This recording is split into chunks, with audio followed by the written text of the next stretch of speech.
L'attractivité, selon le Larousse, c'est ce qui plaît, ce qui séduit et ce qui va nous attirer. Appliquée au territoire, elle englobe 3 dimensions. On a une dimension productive, une dimension résidentielle et une dimension touristique. L'attractivité territoriale tiendrait donc à différents critères, dont l'importance peut faire débat, aux infrastructures, au climat, au patrimoine naturel, bâti, à l'offre de formation ou à l'offre d'emploi. En la matière, l'affaire semble entendue. On a différents cas. Petit 1, certains territoires sont plus attractifs que d'autres. Petit 2, l'attractivité est relative. Un territoire peut être attractif pour les uns, pas pour les autres. Et enfin, petit 3, un territoire peut être attractif dans un domaine et pas dans un autre. L'attractivité, ces dernières années, est devenue un véritable leitmotiv des politiques d'aménagement, le Graal à atteindre à tout prix, à tous les étages de la fabrique des territoires. Comme le résume l'économiste Olivier Bouba-Olga, il faut attirer des entreprises, des activités, des cadres, des personnes créatives, des étudiants, bref, tout ce que l'on pense pouvoir contribuer à la croissance économique et à la création d'emplois. L'attractivité n'a pourtant pas que des avantages. À être trop attractif, certains territoires connaissent la surchauffe. Peine à réguler les flux, peine à loger les populations et à répondre aux attentes des personnes déjà là. Et à vouloir le devenir, d'autres négligent ce qui fait leur spécificité. Alors, comment faire rimer attractivité et hospitalité ? De quels leviers disposent les petites villes et les territoires ruraux ? L'attractivité est-elle une nécessité ? À quelle échelle se joue-t-elle ? Et enfin, pour attirer qui ? Avec nous pour en parler, Renaud Epstein, professeur de sociologie à Sciences Po Saint-Germain-en-Laye et chercheur au CESDIP, le Centre de recherche sociologique sur le droit et les institutions pénales. Renaud est aussi responsable de la plateforme scientifique de Gourdon, dans le cadre du programme POPSU. François Tolel, qui est en visio, qui est professeur en géographie et aménagement à l'Institut national universitaire Champollion, chercheur au LIST, le laboratoire interdisciplinaire Solidarité, Société et Territoire, responsable scientifique de la plateforme de Martel et auteur d'un petit ouvrage que vous pourrez retrouver juste en bas quand on ira déjeuner, intitulé « Allier tourisme et vie quotidienne, Martel face à son attractivité », publié il y a quelques mois chez Autrement. Et enfin, Johan Mio, professeur en géographie et aménagement à l'université Gustave Eiffel, chercheur au laboratoire technique territoire et société, le LATS, et responsable scientifique de la plateforme d'Ambert-Livradois-Forez, auteur avec Sarah Dubos d'un petit carnet de territoire publié aussi chez Autrement, intitulé Agir face à la vacance, l'expérience d'Ambert, Livradois-Forez. On aurait adoré en avoir aussi en bas, mais celui-ci a été dévalisé dans toutes les librairies. Il n'y en a plus disponible. Pour cette table ronde, on a 1h30 jusqu'à 12h45. On va partir sur 1h, 1h10 de débat. Et ensuite, on aura un temps de questions. Donc, n'hésitez pas à garder vos questions. On fera un petit temps d'échange tout à l'heure. J'ai la chance de poser la première question. Je me tourne vers toi, Johan. Toi qui as travaillé avec Sarah Dubos sur le cas d'Ambert-Livradois-Forez, sur un territoire en décroissance démographique, un territoire délaissé, je mets des guillemets, mais pour reprendre une expression que tu mobilises aujourd'hui, est-ce que tu dirais que pour vivre ou survivre, un territoire est obligé finalement de devenir attractif ? C'est peut-être aussi une occasion de nous parler aussi un peu de cette enquête que vous avez menée maintenant il y a quelques années. Oui, alors avec Sarah Dubos, hein, ce travail a vraiment été effectué à deux et malheureusement elle ne peut pas être là et puis elle a connu la trajectoire de trop nombreux chercheuses et chercheurs précaires de l'université française et qui n'ont pas réussi à trouver de poste. Donc je voulais quand même le mentionner que le travail a été effectué grâce au travail de précaires. Nous avons travaillé sur l'intercommunalité d'Ambert-Livradois-Forez en analysant la mise à l'agenda d'une politique de revitalisation des centres-bourgs, portée par le comité de massif et le parc naturel régional du Livradois-Forez et le département du Puy-de-Dôme, une politique qui s'est mise en place en 2012 et qui partait d'un point de départ, à savoir le regain migratoire du parc naturel régional du Livradois-Forez, Et avec toujours un déclin démographique important, notamment du fait du solde naturel, comme vous avez pu le mentionner, un solde naturel négatif, et un regain migratoire qui ne se traduisait pas par une installation des nouveaux ménages vers les centres-bourgs. Et ça a été une énigme pour les élus en se disant mais qu'est-ce qui conduisait l'arrivée de nouveaux ménages, qu'est-ce qui amenait les nouveaux ménages à ne pas s'installer dans les centres-bourgs. Et donc ils ont mené une réflexion et essayé de développer une méthode de revitalisation qui pouvait permettre l'ancrage de ces nouveaux ménages dans les centres-bourgs. Il y avait un enjeu d'autant plus important dans un territoire qui avait perdu 54% de sa population depuis 1876. Ce sont les territoires de déprise démographique de très longue durée, le Livradois-Forez. Un enjeu très important de maintien des services publics, plus particulièrement de l'hôpital et du lycée d'Ambert, où les seuils démographiques de la sous-préfecture étaient tels que ces deux équipements structurants du territoire étaient menacés. Et deuxièmement, un enjeu de maintien des emplois industriels, puisque la vallée de l'Ador est structurée par un certain nombre d'usines importantes, notamment une ancienne usine Sanofi et une usine de tissage métallique Omerin, qui sont les deux principaux employeurs du territoire et qui peinaient à recruter et aussi à faire face au renouvellement démographique de leurs usines. Et dans ce cadre-là, nous, on est arrivé à un moment charnière, 10 ans après l'émergence de cette politique, où les élus et les techniciens nous demandaient de tirer un bilan, mais aussi d'essayer de voir quelles étaient les limites, les problèmes de cette politique-là. Et nous avons mené donc une enquête auprès de différents projets à l'échelle de l'intercommunalité de revitalisation. Et puis aussi, on est allé questionner certains postulats de départ qui n'avaient pas été interrogés, notamment le fait que cette politique de revitalisation, comme toutes les politiques d'attractivité, résonne en termes d'offres. Il faut offrir de nouveaux services, il faut offrir de nouveaux logements sans jamais questionner la demande. Et ça, c'est un paradigme traditionnel des politiques publiques depuis les années 80, marqué par le non-questionnement de la demande et toujours raisonné sur des politiques d'offres. Et ça avait été un premier élément de questionnement, et ça nous a conduit à analyser aussi, à mener une enquête auprès de 41 nouveaux arrivants grâce à un atelier mené avec Christelle Morel-Journel ici et les étudiants du Master Alterville de l'université Jean Monnet. Donc ça c'est un peu l'ensemble de l'enquête. Cette enquête, elle a débouché sur des suites, notamment la réalisation d'un atlas des biens vacants sur l'ensemble du Livradois-Forez. Donc biens vacants, c'est aussi bien les logements, les commerces, les locaux d'activité, mais aussi les parcelles agricoles en déprise. Que nous avons réalisé avec Sarah et qui continue encore à travers une thèse financée par l'université Gustave Eiffel sur le profil social des propriétaires de logements vacants dans ce territoire. Par rapport à la question sur l'attractivité, alors moi je suis un chercheur plutôt qui porte un regard critique sur l'attractivité. C'est pas un terme, c'est un terme que je critique pour plusieurs raisons.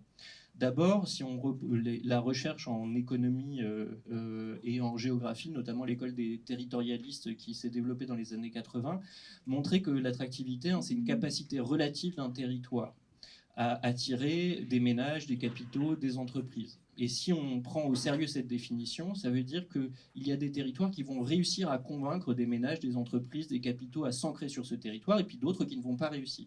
Il y a donc des gagnants et il y a des perdants. Et si on reprend un peu c'est même une figure que reprenait Alain Lipietz dans un ouvrage de 1992, Les régions qui gagnent, donc on se focalise sur les gagnants, mais on ne questionne pas qui sont ceux qui perdent.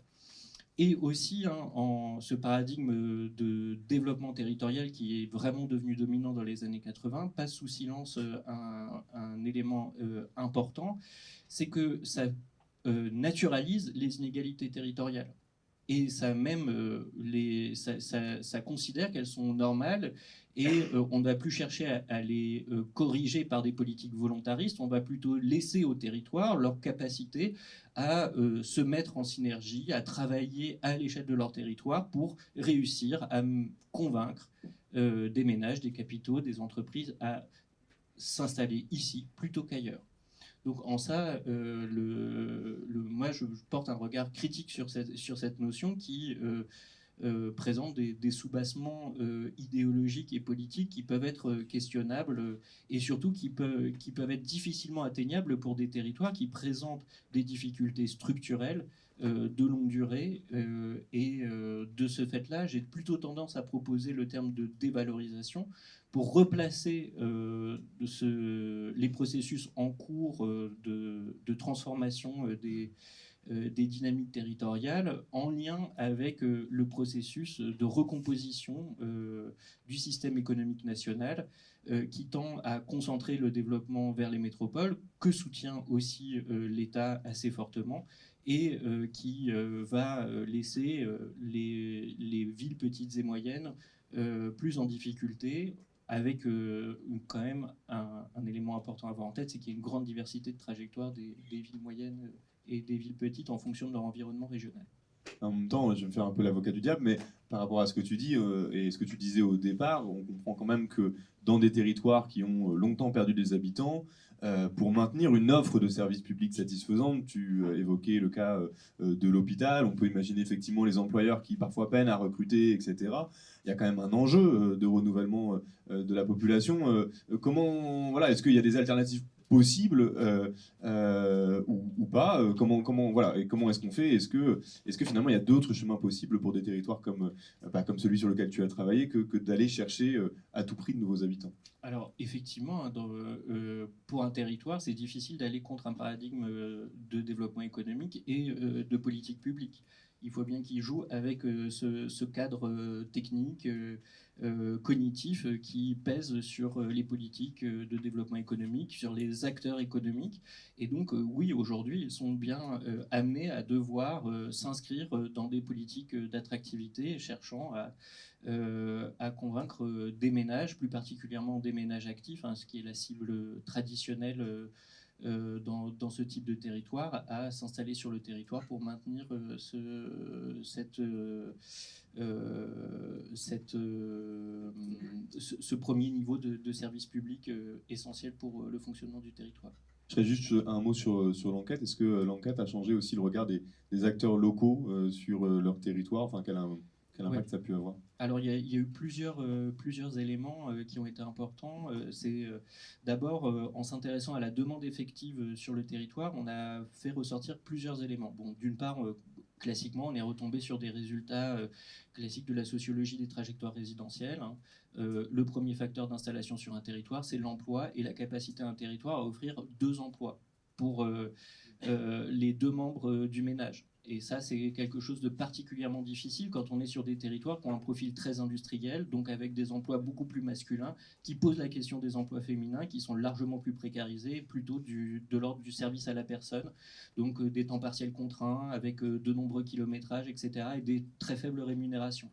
Donc une vraie difficulté de ce point de vue-là dans l'offre d'emploi spécialisée de ce type de territoire. Et ça, donc, c'est un premier résultat. Ça a été de replacer la question du développement économique et de la diversité économique du territoire au cœur de la focale des politiques d'attractivité, plutôt que de se concentrer sur les politiques du logement, qui ne sont que, en fait, on va dire, un élément d'accompagnement de ces enjeux de développement économique. Le deuxième élément qui est ressorti assez nettement, c'était de se rendre compte que les centres-bourgs en eux-mêmes n'étaient pas en déficit d'attractivité. Ils étaient avant tout confrontés à une absence d'une offre locative privée à bas coût dans les centres-bourgs pour des ménages qui allaient arriver. Ce qui conduisait, par exemple, sur les 41 ménages que nous avons enquêtés, nouveaux arrivants, à plus de 50% quand ils arrivaient sur le territoire, à directement passer par l'accession à la propriété parce que l'offre locative était inexistante ou trop dégradée. Et ça, c'est quand même un élément aussi important, c'est de rappeler l'importance d'un parc locatif. Là, pour le coup, du point de vue des politiques publiques plutôt sociales qui pourraient répondre aux besoins de cette population dans ces centres-bourgs. Je me tourne vers toi, Renaud. Toi, tu as travaillé sur le cas de Gourdon dans le Lot. J'imagine que les dynamiques sont peut-être un peu différentes, mais est-ce que sur ces voilà, est-ce qu'il y a certaines observations faites, formulées par Johan à l'instant que toi tu observes? Je sais que c'est pas tout à fait le même sujet non plus. Tu t'intéresses aussi à la question de l'hospitalité. Peut-être que c'est une notion dont tu peux aussi parler en resituant bien sûr ton enquête qui n'a pas encore donné lieu à de petits ouvrages. Contrairement à celle de Johan et celle de François. L'enquête n'est pas terminée. Donc, juste parce que tout le monde ne connaît pas nécessairement Gourdon, donc une petite sous-préfecture du nord du Lot. Quand je dis petite sous-préfecture, la commune, c'est 4500 habitants. Et en même temps, c'est 4500 habitants dans un territoire vieillissant, de très faible densité, et qui a donc un rôle structurant, même si c'est 4500 habitants, structurant à une échelle très très vaste, qui dépasse même les frontières départementales, avec un rayonnement jusque une partie de la Dordogne, parce qu'il y a peu d'habitants, mais c'est un vrai centre de service. Il y a un hôpital, une sous-préfecture, des équipements commerciaux, une grande, très très divers, 2 cavistes, voilà, un cinéma avec 2 salles, etc. Voilà. Il y a une offre de services extrêmement importante, et cette petite ville où il structure quand même un très très vaste bassin. À la différence de ce qui a pu être présenté par Johan, on est sur un territoire qui est on n'est pas sur une ville en déclin, on est une ville qui est dans un état de stagnation démographique de long terme. Avec, si on se place à l'échelle d'un siècle, on est en déclin. Si on se place à l'échelle de 40 ans, on est, suivant les périodes intercensitaires, légère décrue, légère remontée. Sous l'effet, évidemment, dans le territoire vieillissant, avant tout d'un renouvellement par l'afflux de personnes extérieures. Moi, j'ai pas tellement regardé la question de l'attractivité. C'était pas ma question de recherche, et ça tombe bien parce que c'est pas la préoccupation des acteurs locaux. Je reviendrai peut-être à la question, c'est quelle est la capacité dans un territoire comme celui-là des acteurs locaux à avoir des préoccupations, une stratégie. Et là, on arrive à un point qui est quand même très très dur, qui me semble être le nœud, bien plus que tout ce dont on parle, c'est quelle est la capacité politique de ces territoires ruraux à porter des politiques. Et quelle est la capacité d'un État, excusez-moi monsieur le préfet, d'un État territorial qui est quand même un peu en voie de déliquescence de long terme dans son expertise et dans son maillage territorial, à accompagner des territoires qui sont eux-mêmes en grande difficulté à se doter d'une capacité politique. Et donc voilà, je fais un petit... Tu manges sur notre deuxième temps, mais vas-y, continue. On va y revenir. Non, mais alors, sur la question, quand même, quand je dis c'est pas leur préoccupation, l'attractivité, en fait, c'est pas vrai. Les acteurs locaux ont une préoccupation. L'attractivité de médecins. Tout le reste, franchement, s'en foutent. Il y a des Hollandais qui viennent l'été, qui dépensent suffisamment pour que ça fasse tourner sur 3 mois les magasins qui trouvent à peu près leur équilibre. L'enjeu, c'est d'être attractif vis-à-vis juste des médecins pour l'hôpital, c'est ça? Les médecins pour l'hôpital, les médecins libéraux, peu importe. Alors là, c'est vraiment, mais c'est la seule préoccupation de l'équipe municipale, c'est la seule préoccupation des acteurs territoriaux de manière plus large. Sinon, le reste du tourisme, c'est l'affaire du privé. Il y a un ancien couvent qui est à réhabiliter. Bon, s'il y a un opérateur privé qui arrive à livrer un hôtel avec 40 chambres pour pouvoir attirer des autocaristes, ils sont contents parce que ça va pouvoir attirer du monde. Mais en même temps, ça va pas trop mal. Leur préoccupation, c'est avant tout de faire tourner le cœur du service public et le cœur du système de santé dans un territoire vieillissant. C'est l'hôpital. C'est vraiment l'hôpital qui est au cœur de tous les systèmes de coopération de santé, avec les kinés, avec les travailleurs sociaux, etc., etc. Donc leur préoccupation, elle est exclusivement celle-là.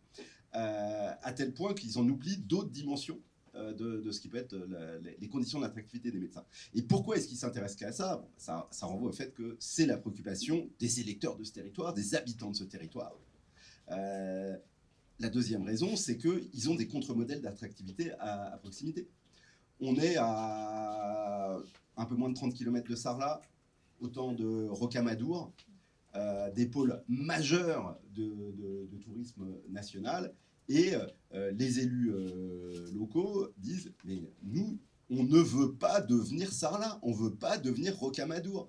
Des villages qui sont morts, des villes qui sont mortes, qui sont monofonctionnelles. Il y a des volets fermés tout le temps, il y a des commerces... Gourdon n'est pas une ville qui a une attractivité touristique aussi importante que Pas du tout. Elle est à proximité de ces pôles touristiques. Elle est en dessous, à 15 km au sud de la vallée de la Dordogne. Bon, il y a un peu de tourisme, il y a de la résidence secondaire, mais c'est assez limité par comparaison au reste territoire. Et à la limite, si ces résidences secondaires se développent, c'est plutôt dans les villages à 10 bornes de Gourdon, et ce qui permet là, ensuite, éventuellement, d'attirer ce public, de venir, qui viennent dans les commerces de Gourdon, mais sans tuer Gourdon-ville, en faisant il y a une très belle butte médiévale en délit, alors là, qui est à moitié en ruine, hein, et la question de l'attraction de fonds privés pour la rénover est une vraie question, mais ils ont fait le choix. Alors, est-ce qu'ils ont fait le choix? Est-ce que, comme ils n'arrivent pas à construire des politiques, ils disent finalement on est très content ça je ne dirais pas, mais en tout cas, voilà, la question de l'attractivité ne se pose pas, sauf, encore une fois, médecins. C'est intéressant parce que ça veut dire qu'elle se pose vis-à-vis des médecins, que la question de l'attractivité se pose d'une manière un peu détournée sur la question du tourisme, ou en tout cas on essaye de l'encadrer, ou je ne sais pas exactement comment on pourrait formuler les choses. Comment ça se traduit en termes de politique publique locale? Enfin, quelles sont les actions menées concrètes pour justement attirer des médecins depuis l'extérieur, etc. Et peut-être pour pouvoir aussi les accueillir? Alors, le maire, j'étais au vœu du maire, là, il y a 15 jours. Il a grande fierté, le slogan qu'il a donné, parce que c'était à la fois les vœux du maire et l'accueil des nouveaux arrivants. Il s'adressant aux nouveaux arrivants, en vous rendez compte, tous les services que vous avez ici, il faisait la liste des services, bon, les habitants, ils étaient déjà là, ils savaient, mais... Et nous sommes la plus petite commune de France avec un hôpital doté d'un IRM. Et en fait, ce qui a été le cœur des 2 dernières années, le cœur des projets, le cœur des investissements, c'est ça, obtenir dans un hôpital qui était très menacé, qui a perdu énormément de services sur les 20 dernières années, dans lesquels les personnels étaient persuadés qu'à la suite, comme de nombreux autres hôpitaux, ils allaient perdre leurs urgences, ils allaient perdre toute une série de fonctions hospitalières pour devenir se limiter à l'EHPAD. Hein. Il y a un énorme EHPAD, le plus gros EHPAD de département dans le département. Ils ont obtenu, il y a 1 an et demi, un IRM. Quand je dis ils ont obtenu, par ailleurs, bon, monsieur le préfet est parti, mais je trouve que c'est très très intéressant. Ils ont obtenu, c'est-à-dire qu'il y a eu une décision divine. Emmanuel Macron était dans le Lot et l'ARS devait localiser un IRM dans le département. Pour des raisons que je ne développerai pas là, Emmanuel Macron a décidé que l'IRM serait là. Pour l'hôpital, ça change tout. Parce qu'un hôpital qui est menacé de fermeture, un hôpital, quand on fait un investissement qui se compte en millions d'euros, c'est une assurance vie pour 10 ans. Quoi, en tout cas, c'est perçu comme tel, on verra à l'avenir. Et puis, par ailleurs, ça a des effets de motivation du personnel, parce que quand le personnel a vu les services fermer les uns après les autres et qu'on voit un investissement d'un IRM, on se dit, ouais, pendant 10 ans, on est encore là. Et ça, ensuite, ils ont essayé de construire autour de ce grand équipement un message, un truc d'attractivité, et je dois avouer que ça marche pas si mal.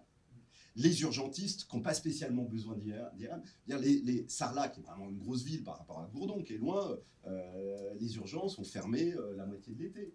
Brive, il y a des urgences qui sont au bord de la fermeture pendant certains week-ends. Gourdon, là, ils arrivent à avoir un plan de continuité des urgences pour toute l'année. Pourquoi ? Pour une série de raisons qu'on voit, dynamique interne de l'hôpital, un urgentiste qui a une figure, mais aussi parce que voilà, il y a eu cette dimension de signal qui dit que l'hôpital, il s'inscrit dans la durée, il va être pérennisé, et puis parallèlement à ça, ça a donné aussi une impulsion pour une maison de santé, pour attirer à côté des médecins libéraux qui peuvent s'appuyer sur le laboratoire de l'hôpital, qui savent qu'ils ont accès à l'IRM, etc. Et tout est centré là-dessus, mais ce n'est pas véritablement une politique municipale. On est là sur... et il n'y a pas de caractère modélisé. Je ne vois pas à quoi ça peut être modélisé, sauf à dire que le développement territorial dans le monde rural, ça dépend du doigt divin qui se pose sur une carte.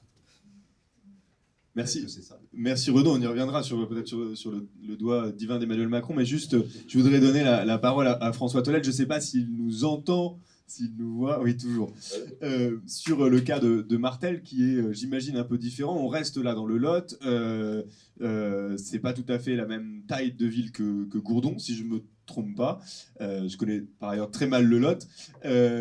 Comment se posent ces enjeux d'attractivité? J'imagine là la question touristique est peut-être plus importante, mais peut-être que je me trompe.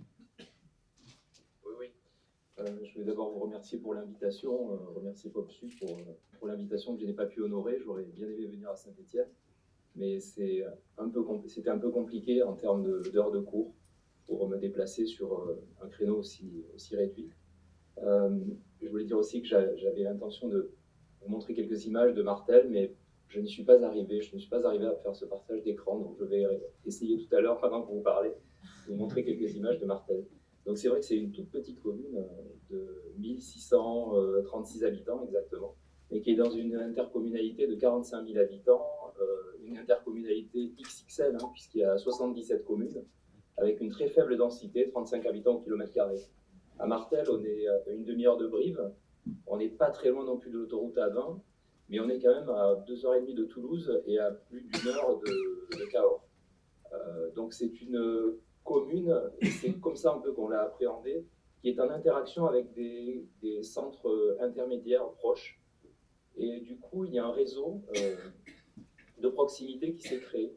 Et on a travaillé beaucoup sur cette complémentarité entre des petites villes qui sont assez proches les unes des autres et qui partagent des services à la population, des services aux usagers, des fonctions aussi, fonctions touristiques, fonctions par exemple culturelles avec un cinéma dans une ville mais pas dans l'autre, le marché aussi du quotidien. Donc on a des interactions très fortes à une échelle assez réduite. Et finalement, c'est ce réseau, ce petit maillage qui sert de complémentarité entre ces bourgs qui ont tous à peu près de 1000 à 3000 habitants. Alors effectivement, dans ce que tu disais, Martel, c'est une commune qui est caractérisée par son attractivité. Il y a un paradoxe, c'est que cette intercommunalité, cette commune, elle est attractive, on le sait, mais néanmoins, dans la réalité, cette attractivité, elle est contrebalancée par l'impossibilité de trouver du logement. C'est-à-dire que les habitants qui voudraient s'installer à Martel aujourd'hui n'arrivent pas à trouver. Ils ont beaucoup de mal à trouver des locations, ils n'arrivent pas à trouver des maisons en vente. Donc il faut sortir du périmètre de la commune, bien entendu, on parle là de l'intercommunalité, même à l'échelle de l'intercommunalité, c'est compliqué. Donc on a un solde migratoire qui est plutôt positif, légèrement positif. On a un solde naturel qui est très négatif avec un vieillissement dont on parlera peut-être tout à l'heure. Et puis une attractivité qui est liée essentiellement à plusieurs facteurs. Et c'est justement la combinaison de ces divers facteurs qui crée des tensions. Le premier facteur, tu l'as dit, mais c'est peut-être pas par là que j'aurais commencé, c'est le tourisme. Donc c'est vrai qu'on est dans la vallée de la Dordogne et il y a beaucoup de tourisme, surtout l'été. Et on parle effectivement, quand on a abordé le questionnement, on a parlé de mise en tourisme de la commune. Parce que ce qui frappe quand on arrive à Martel, c'est toute l'offre commerciale qui est destinée aux touristes, surtout dans le centre ancien et surtout pendant l'été. Mais ce n'est qu'un aspect de la vie économique, puisque ce qui domine aussi, c'est l'industrie et l'agroalimentaire. Il y a une usine à Martel de 200 salariés autour du flaconnage. Et c'est assez atypique d'avoir cette usine à Martel, donc près de ce petit bourg, qui draine pas mal de salariés qui ont, comme je le disais tout à l'heure, du mal à se loger. C'est une usine qui appartient à un groupe international et qui est présente à Martel depuis très longtemps. Donc on a peu de cadres, mais essentiellement des ouvriers. Et puis on a beaucoup d'ouvriers aussi dans le domaine agroalimentaire, puisque à proximité se trouve Biard-sur-Céré avec l'usine Andros, qui produit les confitures Bonne Maman et d'autres produits liés à Materne aussi. Donc on voit que ce n'est pas simplement la monoculture du tourisme, mais c'est aussi une culture industrielle, une culture agro-industrielle, la noix, les fromages, toute une activité agricole. Et enfin, des retraités qui viennent passer la saison plutôt d'été, mais qui, à force de venir pendant leur période d'activité, ont décidé de prendre leur retraite à Martel. Donc on a trois groupes, pratiquement, c'est-à-dire d'un côté une population active plutôt jeune avec des enfants, mais qui a du mal à se loger. On a ensuite des touristes, mais qui viennent plutôt l'été. Et puis puis on a cette population de retraités assez fortunés, puisqu'on parle aujourd'hui de gentrification rurale de cette zone. Bon, c'est peut-être un terme qui n'est pas vraiment approprié, mais on voit qu'on n'a pas de logique en silo finalement, puisqu'il y a des interférences fortes entre l'attraction touristique, la vie à l'année de ces actifs qui cherchent des logements en location mais qui n'en trouvent pas. Et il faut savoir qu'à Martel, il y a à peu près un quart des logements qui sont des résidences secondaires. Dans le Lot, c'est à peu près 18%, donc on est bien au-dessus. Et dans l'intercommunalité, on est autour de 20%.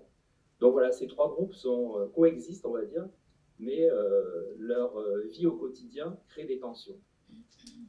On peut imaginer là, puisque sur la question je rebondis sur la question de l'industrie, et finalement c'est une question aussi transversale entre vos différents terrains, ça fait aussi le lien avec ce que disait Hélène Régnier tout à l'heure.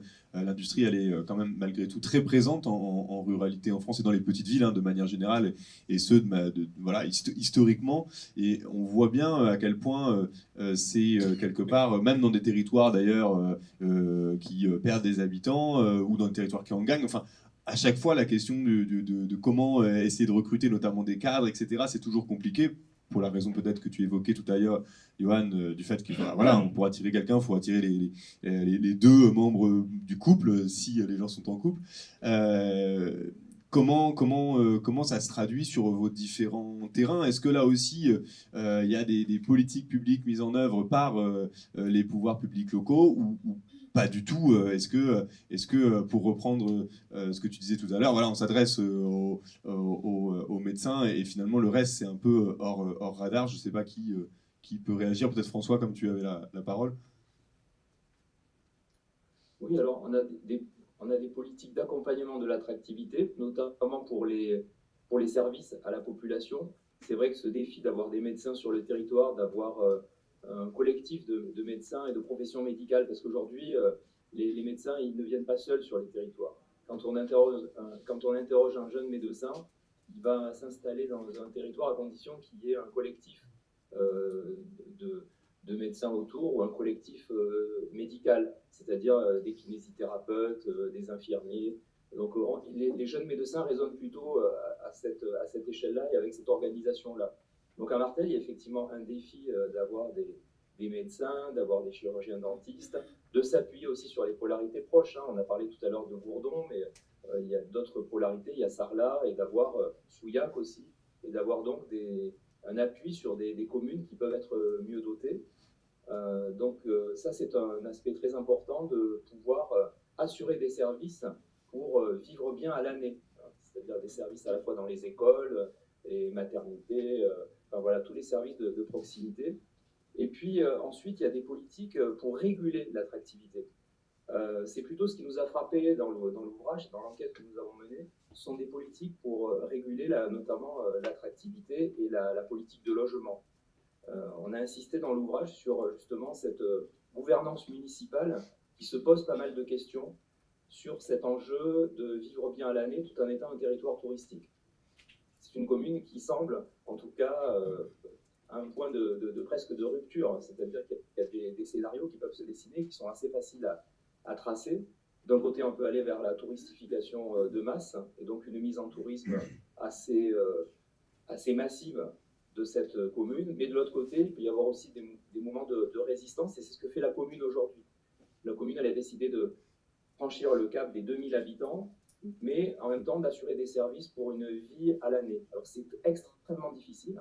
Ça veut dire un volontarisme municipal qui passe par la recherche d'ingénierie pour penser le devenir du bourg, ne pas l'étaler n'importe comment, essayer de mieux le structurer, respecter le caractère patrimonial qui a permis à la commune d'être classée en 2022 parmi les plus beaux villages de France.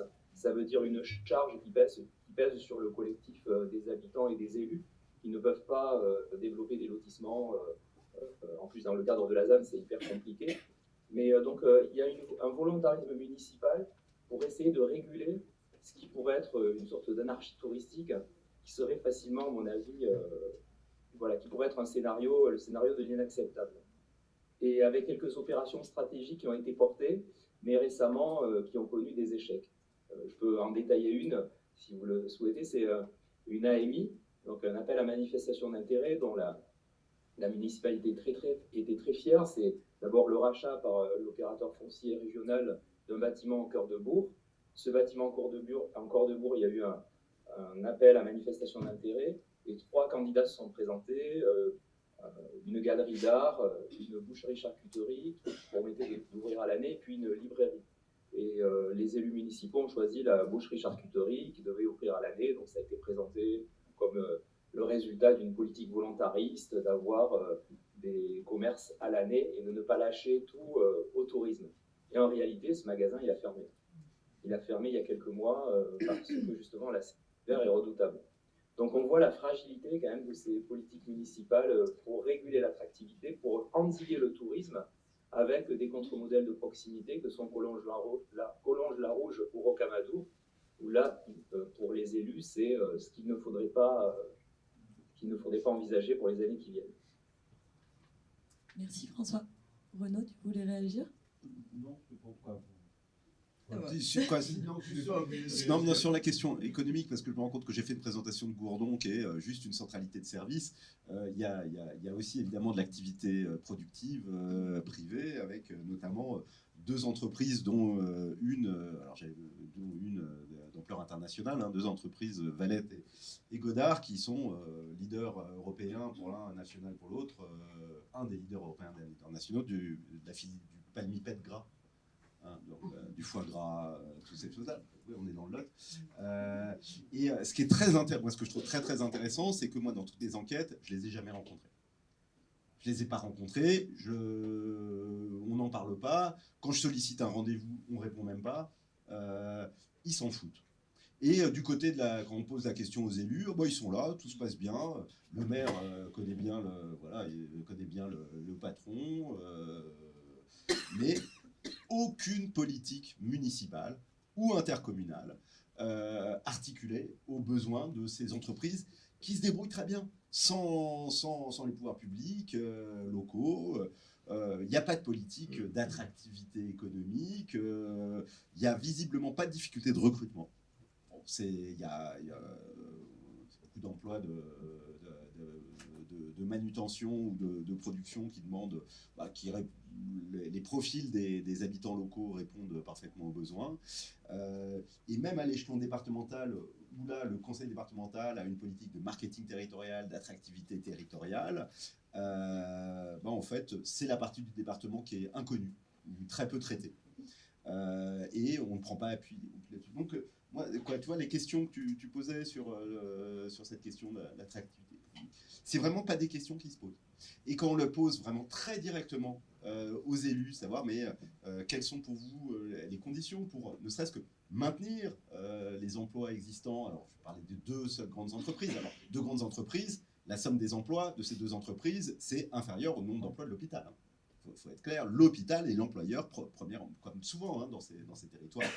Et en fait, quand ils disent, nous, notre politique, alors voilà, on va étendre la zone d'activité pour permettre à nos petits artisans de s'installer, mais on subventionne massivement l'association de lutte pour la défense de la gare. Parce que ça, je ne l'ai pas dit, mais c'est aussi un des éléments majeurs dans le niveau de service de cette ville.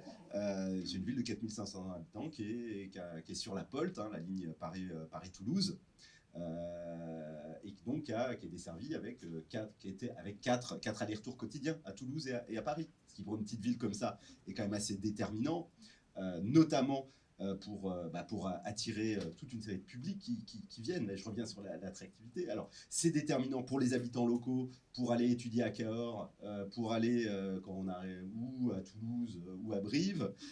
C'est déterminant pour des bi-résidents qui travaillent une moitié de l'année là, une moitié à Toulouse ou à Paris. C'est déterminant pour des touristes. Et c'est déterminant. Ça, je n'avais pas pensé dans ces termes-là. Nous, on a fait aussi des enquêtes auprès des nouveaux arrivants pour des retraités qui viennent s'installer, qui ne vont jamais à Paris, qui ne vont jamais à Toulouse, mais parce que c'est la condition pour que les petits-enfants viennent. Et donc, la politique d'attractivité, voilà, c'est de la mairie, si on veut en compte, voilà, c'est se battre pour l'hôpital d'un côté et soutenir les luttes sociales locales pour le maintien de la gare. De tout ce que vous évoquez, il y a un enjeu fort, je trouve, qui est sur les 3 terrains qui sont pour autant très, très différents, qui est inverse au discours très médiatique qu'on entend de vraiment faire attirer des personnes qui viendraient de très très loin pour une forme de télétravail dans un cadre naturel, qui n'est pas du tout l'intérêt des acteurs locaux et qui n'est pas le moteur de leur coopération. Ça s'est beaucoup vu, moi, j'ai trouvé dans l'enquête qui a été menée à Anvers, et surtout avec le PNR, l'intercommunalité qui a travaillé pendant plus de 20 ans avant même les programmes de la NCT sur du détail et comme François l'évoquait, sur une opération comme un AMI sur une boutique qui peut occuper pendant des années les acteurs locaux. Peut-être si tu veux revenir dessus un peu, Yoann. Alors, c'est vrai que le parc naturel régional du Livradois-Forez, il s'est créé en 1982 dans une logique de vivre et travailler au pays. Ça, c'est quand même on a des parcs naturels régionaux qui ont eu cette vocation, hein, de défense d'une vie locale face au déclin, et qui visait à promouvoir une logique de développement endogène. Et ce parc naturel, de ce fait-là, il a des compétences qu'on ne retrouve pas toujours dans tous les parcs naturels régionaux, notamment à développer un service important de soutien au développement des entreprises locales.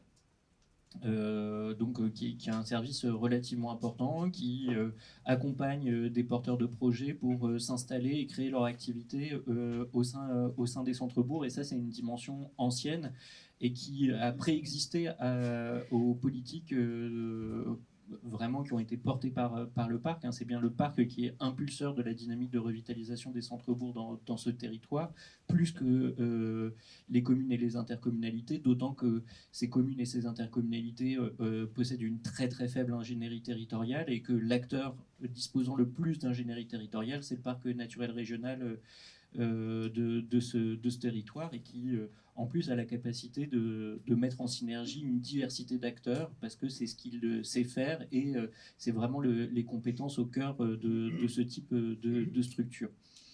Donc ça c'est quand même une dimension. Donc, ce qui fait que je rejoins aussi Renaud, hein, sur le fait qu'on peut se poser la question de la capacité des acteurs techniques et politiques des collectivités locales, communes et intercommunalités de porter de véritables politiques. Et c'est là, pour le coup, avec des acteurs intermédiaires tels que le parc, on arrive à passer à une échelle où il y a suffisamment d'ingénierie, suffisamment de réflexion pour réussir à commencer à développer des politiques substantielles. Ensuite, sur l'enjeu de l'attractivité, dans ce territoire, en fait, le terme... Il y a un enjeu d'attractivité pour essayer de maintenir les services publics, c'est un fait, pour aussi garder une architecture de médecins suffisamment importante sur le territoire, qui est un élément aussi structurant que l'école dans les discours des élus, hein, et qui fait l'objet d'un investissement économique de la part des collectivités très important, avec des maisons de santé pluridisciplinaires qui sont multipliées dans ce territoire. Mais au-delà de ça, il n'y a pas entre guillemets, de politique de peuplement qui ciblerait un type de ménage à accueillir sur ce territoire. On est plutôt sur gagner de la population, garder des ménages, ça serait déjà bien. Et de ce fait-là, il n'y a pas de réflexion outre mesure sur on va aller chercher le télétravailleur, des cadres, etc. Non, c'est garder de la population, ça serait déjà pas mal.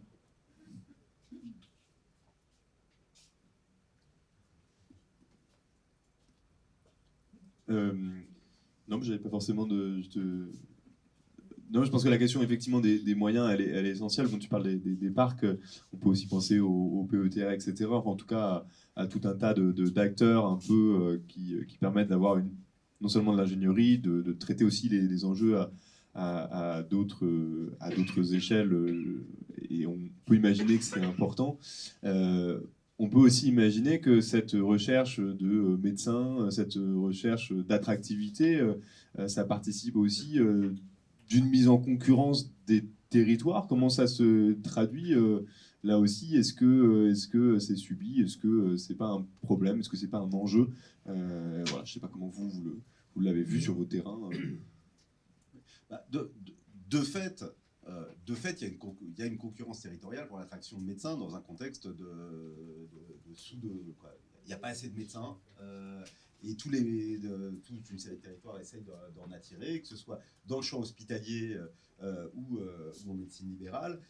Et les acteurs, quand ils en parlent avec un vocabulaire qui est effectivement un vocabulaire marchand, y compris les élus, parce que tout a été structuré. Il n'y a pas de régulation nationale, ni même de régulation régionale. Et donc, les élus locaux se vivent comme étant, le maire de Gourdon se vit comme étant le VRP qui doit aller chercher les médecins, dès qu'il y a un cardiologue qui est en vacances dans le Lot, il va le voir pour essayer.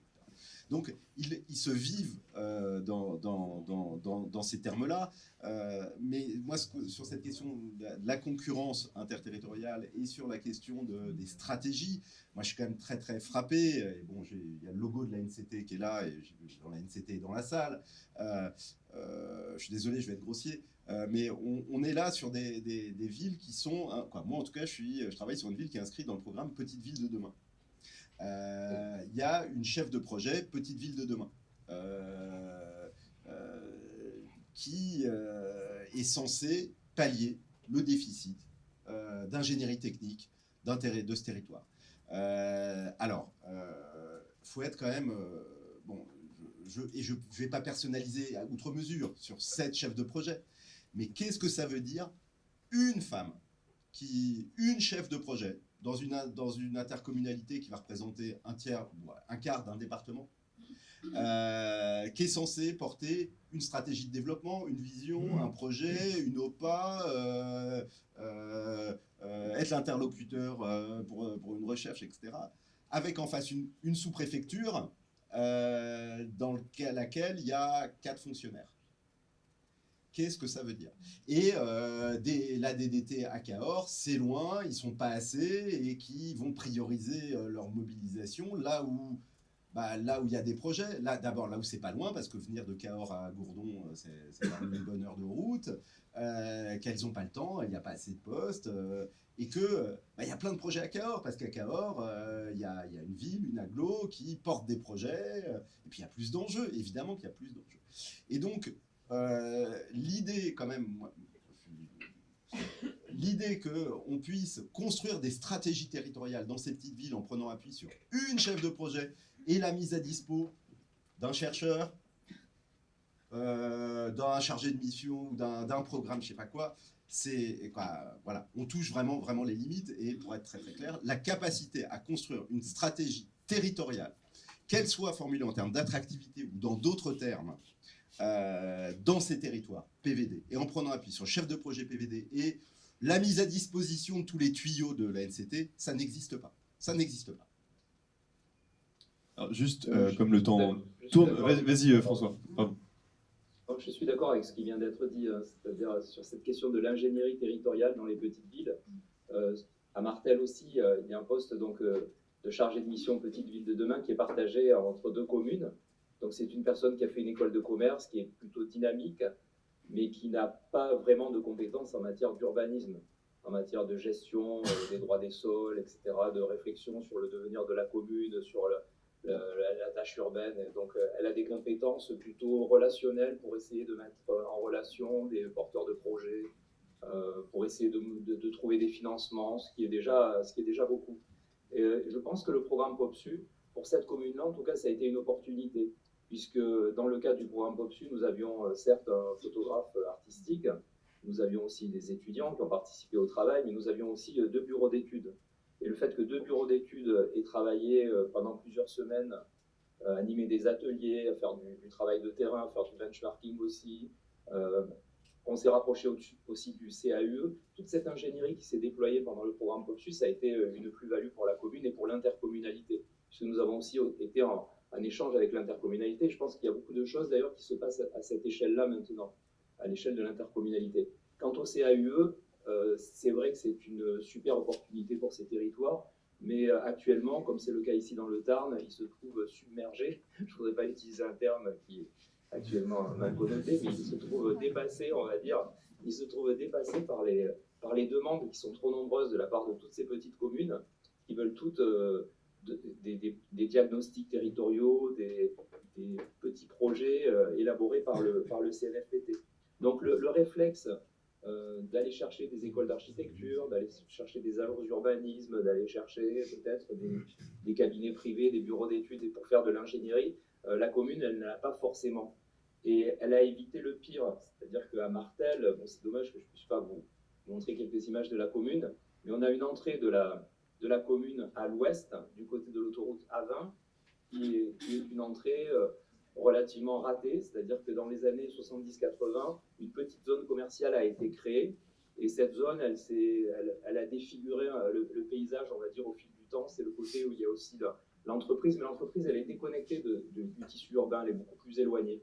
En revanche, dans la partie est, après la vallée de la Dordogne, donc il y a une série de lacets, on arrive sur un plateau, et on voit Martel, et c'est cette tour d'assez loin, et donc on a des champs qui auraient pu être lotis, puisqu'il y a des lotisseurs qui ont proposé, à partir du document d'urbanisme de la commune, de construire des petites maisons les unes à côté des autres, et ça aurait complètement défiguré cette entrée majestueuse de la ville à l'est. Et je pense que les élus ont eu le nez creux de s'associer à un urbaniste à l'époque pour rejeter ce type de projet privé porté par des promoteurs. Et aujourd'hui, ils sont dans une réflexion qui a été encore plus appuyée par le label le plus beau village de France obtenu en 2022, d'essayer d'accueillir de la population en densifiant, en travaillant sur le déjà là, un peu comme le fait Simon Tessou, hein, c'est-à-dire reprendre des lieux, des morceaux de la ville, d'essayer de les restructurer. Il y a une opportunité foncière là sur un bâtiment collectif pour essayer d'accueillir des familles avec grands appartements. Voilà, ils sont dans cette stratégie de réflexion plutôt que de précipitation vers de l'étalement urbain. Et je crois qu'on a évité le pire à Martel. Merci François. On sait aussi que qu'une partie de ces territoires sont attractifs vis-à-vis des personnes âgées. Et est-ce qu'aujourd'hui, vous observez des stratégies d'accueil originales et vraiment dédiées à ces populations, ou est-ce que c'est plutôt un non-sujet aujourd'hui ? Je vais dans notre cas, vu que la question de l'attractivité n'était pas au cœur à la fois de notre focale et puis même du discours des élus, on n'a pas de stratégie à proprement parler à destination des retraités. En revanche, effectivement, il y a des retraités qui s'installent. Hein, c'est le deuxième groupe de population qui s'installe. En fait, les seuls opérateurs privés qui restent sur le territoire, c'est un promoteur immobilier dédié sur du logement pour personnes âgées à la limite de la dépendance. Et donc c'est le seul opérateur privé de construction de logements sur le territoire. C'est pas quelque chose de souhaité très fortement par les élus, parce qu'ils voient aussi à quel point ce promoteur conduit à vider une partie du parc existant. Ils préféreraient plutôt développer de l'adaptation du parc existant plutôt que de voir ces offres privées très chères, fondées sur des dispositifs de défiscalisation coûteuses pour les finances locales, se développer plutôt que d'avoir des aides substantielles permettant la réhabilitation du parc existant dans le territoire. Donc là aussi, pas de réelle stratégie. Et encore une fois, c'est difficile. Déjà, les politiques de peuplement, d'une manière générale, au niveau national, elles sont limitées parce que c'est difficile de dire « Ok, on décide d'accueillir tel et tel type de population », alors que ça repose sur une multitude de décisions privées. Hein. Même dans le parc social, alors que le processus est encadré par des politiques publiques, ces politiques de peuplement sont évanescentes et difficiles à mettre en œuvre pour tout un tas de raisons. Donc, dans des territoires qui disposent d'une très faible ingénierie territoriale, une ingénierie territoriale fragilisée par les réformes austéritaires de l'État, à de multiples niveaux dans ces territoires, de ce fait-là, la capacité à élaborer une stratégie, à la défendre et à se dire on décide d'accueillir tel et tel type de population, c'est plutôt illusoire. Ouais, attirer des personnes âgées à Gourdon, il ne peut pas y avoir de stratégie, ce serait comme une stratégie d'attraction de sable au Sahara, quoi. Ils sont là, ils sont nombreux, il n'y a pas besoin d'en faire venir d'extérieur. Mais en même temps, La stratégie, par contre, qui est de centrer, je l'ai incité sur le médical, l'offre, l'hôpital, qui est dirigée vers les personnes âgées déjà là, hein, de fait, et ça c'est l'enquête qu'on a fait nous auprès des nouveaux arrivants, dont des jeunes et moins jeunes retraités, cette stratégie qui est tournée vers les habitants déjà là, bah, elle a des effets sur les personnes âgées ou les retraités venant de l'extérieur qui envisagent de s'installer ou qui s'installent, qui, quand ils envisagent de s'installer, bon, Dordogne, Lot, voilà, c'est un grand territoire, c'est rarement Gourdon, etc. Mais ensuite, ils regardent l'offre. Ils regardent quoi? Ils regardent l'offre de logement et l'offre sanitaire. Où est-ce qu'on va réussir à trouver un médecin? Et éventuellement, d'ailleurs, certains dans l'enquête qui disent on regarde aussi s'il y a des endroits où on peut trouver un logement avec des commerces accessibles à pied.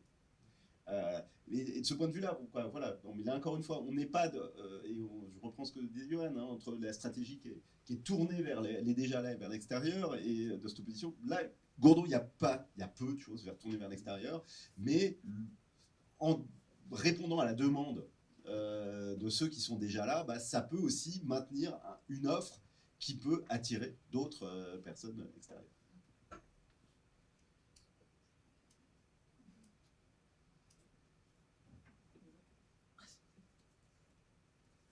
Et est-ce qu'on peut aujourd'hui évoquer plus largement la notion d'hospitalité en rhétorique à l'attractivité? Ouais, alors quoi, moi c'était le point de départ de ma recherche. Hein. Mon titre était Gourdon, centralité hospitalière, où le point de départ, quoi, moi, je vais raconter pourquoi j'ai répondu là-dessus. Moi, le point de départ, c'était quand vous avez lancé au POPSU cet appel à manifestation d'intérêt, c'était l'époque, c'était un moment où on était déjà dans le grand tournant anti-métropolitain, etc. Et dans le champ de l'action publique, hein, quoi, politique et de l'action publique, mais aussi dans le champ académique et para-académique. Hein. On voit plus, on va se multiplier les bouquins sur les métropoles barbares, les métropoles inhospitalières. C'était vraiment le grand truc. Hein. Cette dénonciation construisait une sorte, en miroir, les sortes d'idée de la petite ville ou le rural qui, lui, serait hospitalier.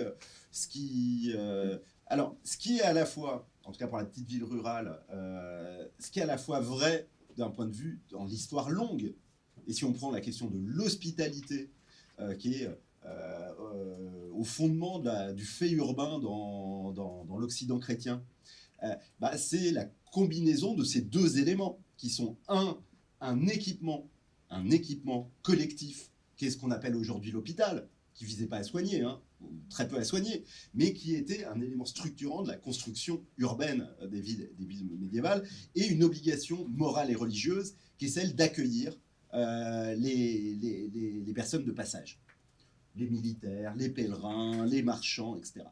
Et voilà. Et moi, ce que je trouve intéressant en regardant Gourdon, c'était justement d'une certaine façon cette ville. Bon, d'abord parce que c'est une ville médiévale, il y a encore la trace dans la trame urbaine de toutes ces... si vous demandez à un enfant de 8 ans de dessiner une ville médiévale, il vous dessine Gourdon, hein, les murs, le truc au sommet, et on a il y a un hôpital, des traces de l'hôpital depuis le XIVe siècle, etc. Et donc, ça m'intéressait de voir justement au départ, et comme l'hôpital est le premier employeur, de voir qu'est-ce que c'est cette hospitalité au sens un peu fondateur de ce qu'est l'idée de la ville. Et puis, de regarder aussi la deuxième dimension. Est-ce que par rapport à ces métropoles inhospitalières qui rejettent, etc., est-ce que les petites villes sont encore hospitalières? C'est pas évident, c'est loin d'être évident. Et à bien des égards, l'autre discours sur les petites villes de la France périphérique, etc., ils ont bien raison de voter RN. Donc il y a l'idée que ça vote RN. Et donc on n'est pas hospitalier, hein. C'est-à-dire qu'on rejette ceux qui viennent de l'extérieur. Ce que je trouvais intéressant à Gourdon, c'était justement de questionner cette dimension d'hospitalité, et les enquêtes qu'on a faites ont montré que cette hospitalité, à la fois dans son volet sanitaire, il se maintient, je ne vais pas vous refaire la plus petite ville de France avec un IRM, etc., et c'est central, ça reste central dans la structuration urbaine et le rôle de cette ville dans son arrière-pays.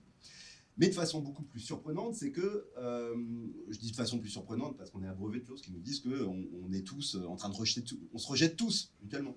Moi, là, j'arrive dans un territoire hospitalier. Un territoire dans lequel les personnes qui viennent de l'extérieur ne sont pas rejetées, s'intègrent dans la société locale à une grande vitesse. Et moi, ce qui m'intéressait dans cette notion d'hospitalité, c'était justement aussi une forme de retournement par rapport à l'attractivité, qui était de se poser la question de savoir, une fois qu'on a attiré les gens, parce que l'attractivité, c'est on se projette dans un truc de, allez, on va les faire venir. Et puis voilà, on a gagné, on a plus d'habitants, on a plus de je sais pas quoi. Ok, mais quelle participation à la société locale? Et franchement, ces petites villes rurales, c'est des sociétés, quoi, c'est des communautés, hein, c'est pas des sociétés, mais bon. Et questionner l'hospitalité, c'est aussi questionner ce qui fait que quand il y a des habitants qui viennent de l'extérieur, des ménages qui viennent de l'extérieur, qui s'installent, qu'est-ce que ça fait à la société locale? Quelle est l'ouverture de la société locale? Quels sont les lieux d'intégration, de participation à la vie locale, et qui évite qu'est-ce qui fait que finalement cet exode urbain fantasmé par tant, ce soit pas juste, même c'est des petits flux, des allers-retours. Allez, on y va, puis on se casse parce qu'on n'a pas sa place dans la société, dans ces communautés fermées. Et là aussi, bon, je ne vais pas revenir sur toutes les enquêtes, mais cette notion d'hospitalité, elle est, je pense, sous-pensée par les acteurs locaux. Et tout à l'heure, je disais, ouais, PVD, ça sert à rien, les chefs de projet, tout ça. POPSU, ça sert à rien, quoi. Moi, je suis ravi de le faire, etc. Mais c'est pas ça qui va changer le fait qu'il n'y a personne dans les DDT, qu'il n'y ait personne dans les services, quoi. Et en même temps, j'ai compris en écoutant les discours du maire que POPSU, en tout cas ma recherche, avait servi à un truc, c'est qu'il a 2 slogans marketing maintenant. C'est 1, la plus petite ville de France avec un IRM dans son hôpital, et 2, Gourdon, ville hospitalière. Moi j'avais insisté sur centralité hospitalière, mais voilà. Donc ils sont appropriés ce truc et ça leur fait un marketing. Et c'est marrant de voir comment ils discutent et comment ils représentent le soutien à la vie associative. C'est ça, c'est de l'hospitalité, c'est l'ouverture. Bon, voilà, je n'ai pas répondu à la question, mais je me souviens plus. Si, la question. Non, François. Ouais, moi j'associais, dans l'étude, on a associé hospitalité avec convivialité et bien vivre. Et ces 3 termes, ils sont souvent associés au service public. Et donc pas au service public au sens des maisons France Service, c'est-à-dire des maisons finalement qui rapprochent le citoyen de l'administration, mais plutôt les 2 grands thèmes qui structurent la vie quotidienne et cette ambiance justement de bien vivre qui fait la réputation de Martel et de ce territoire, c'est d'avoir encore des services du quotidien, c'est-à-dire des écoles et l'accès à la santé, à des soins de qualité, de proximité. Et l'hospitalité, pour nous, en fait, ça fait partie d'un ensemble de mots comme ça qui sont reliés à l'État-providence, en fait. C'est-à-dire au bien vivre territorial, à des politiques sociales, des politiques qui soient inclusives. Et c'est vrai que tous les élus, tous les habitants qui ont participé aux divers ateliers que nous avons mis en place ont insisté beaucoup sur l'importance de l'école, des écoles, l'importance du collège, l'importance du dentiste, de la maison de santé qui regroupe les dentistes, les kinés et puis les médecins. Et le lien qui a été fait récemment entre les CHU et puis les médecins qui sont sur place qui peuvent accueillir des stagiaires. Ça, c'est très important parce que ça n'existait pas auparavant. Mais le fait que des stagiaires puissent venir justement avec les maîtres de stage et qui ont fait une petite formation et qui peuvent aujourd'hui accueillir ces stagiaires sur le territoire, c'est important. Donc pour nous, vraiment, cette question des services publics, elle est fondamentale sur ce territoire-là et elle ne se résume pas justement à la maison France Service, ça va bien au-delà de tout ça. Et je pense qu'il y a des spécialistes de la question que je vois à l'écran et qui peuvent en parler longuement. Sur le mot hospitalité, je dirais juste un mot. Dans le territoire d'Ambert-Livradois-Forez, on est à Saint-Étienne, donc on dit forêt, pardon. Bref, et sur la question de l'hospitalité, juste pour dire un mot, c'est un territoire qui défend une certaine forme d'hospitalité. Par exemple, dans les communes qu'on étudie, il y avait un CADA dispersé dans les différentes communes du territoire, avec quelque chose qu'ils ont vraiment porté politiquement, avec un accompagnement associatif fort de la part des communes du territoire pour accueillir les exilés sur le territoire, et puis aussi un territoire hospitalier, certes, mais qui n'est pas, mais un accueil qui se fait pas sans tension, notamment avec des ménages d'un profil social un tout petit peu plus élevé, notamment ce qu'on a appelé les néo-ruraux, des néo-ruraux, donc venant des métropoles, qui vendent des biens relativement chers et qui veulent vivre un retour à la nature, font une conversion professionnelle. On en a eu quelques-uns. Et notamment dans une commune, ça suscite de vraies frictions entre les gens déjà là et ces néo-ruraux qui défendent un mode de vie très différent, des pratiques festives, des modes d'éducation très différents. Et c'est là où on a vu le plus de conflictualité entre ces deux populations. C'est un point d'interrogation en soi, hein, de voir aussi comment une population avec d'autres capitaux culturels, plus qu'économiques, hein, là, viennent se confronter aux communautés rurales anciennes au sein de ces territoires. Merci. Ce que je vous propose, c'est, vu que l'heure tourne, qu'on passe peut-être aux questions-réponses avec la salle.